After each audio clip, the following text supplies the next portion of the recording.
Most people think they're stuck because of fear, but that's not the whole picture. The real reason is more specific, and almost nobody talks about it.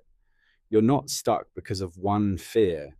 You're stuck because of two fears pulling in opposite directions at the same time. Here's what that actually looks like. You want to quit your job, genuinely. The desire is real. It's been there for months, maybe years. But the moment you get close to actually doing it, something else kicks in.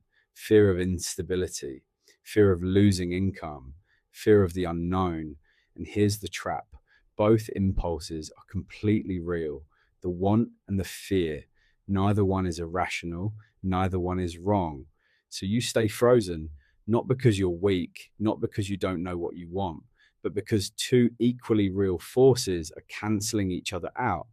And nobody ever taught you how to work with that. This is what step 4 of the protocol is about: the hidden inner conflict, want versus fear, safety versus growth. The conflict itself isn't the problem. Conflict is normal, it's human. The problem is when the conflict has no name, because what has no name controls you silently. It operates in the background like a process you can't see. It shapes your decisions, your moods, your reactions, without you ever realizing it's there. The moment you name it, something shifts, not magically, not instantly, but the grip loosens. You go from being inside the conflict to being able to look at it. That's the first move. Once you name the conflict, it loses half its power. The other half requires one more step. Most people think clarity feels like confidence. It doesn't. Confidence can be loud. Clarity is quiet. Clarity is not the absence of doubt, it's the absence of internal noise. That constant background loop of second guessing, revisiting, reconsidering, convincing yourself, then unconvincing yourself again. Here's how you actually know when you're in a state of clarity.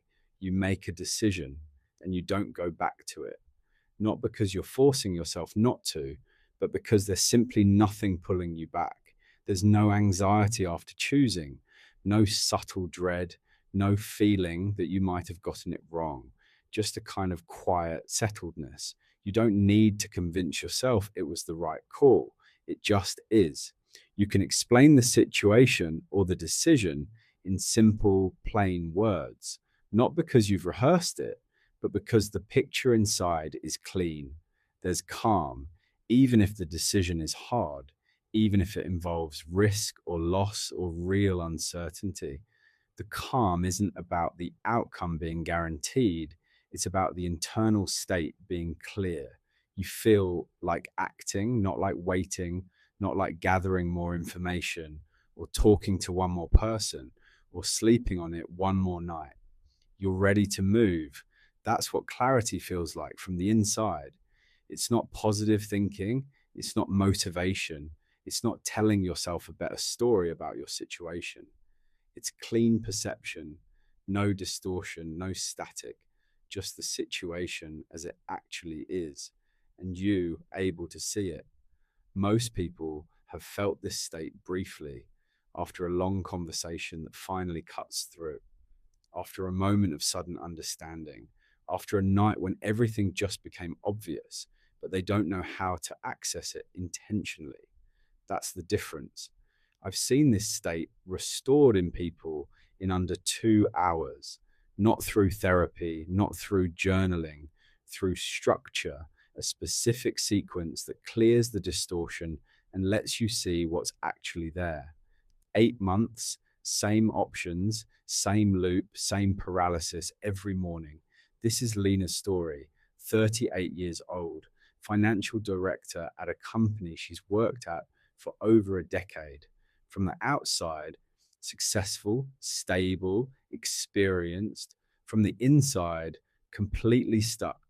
I can't stay. I almost hate this job, but I'm terrified to leave. What if I lose my financial security? What if I can't make it work on my own?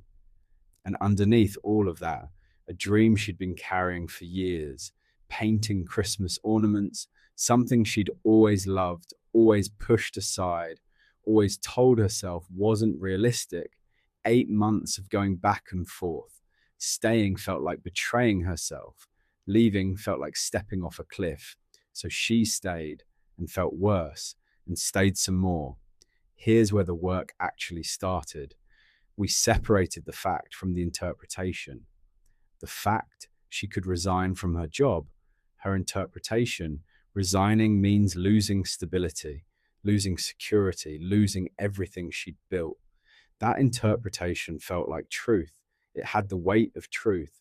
But when we actually examined it, it started to crack. Do 15 years of professional experience disappear when you resign? Does your network vanish? Does your ability to return to that field, if you ever needed to, just cease to exist? No, none of that goes anywhere. To be continued.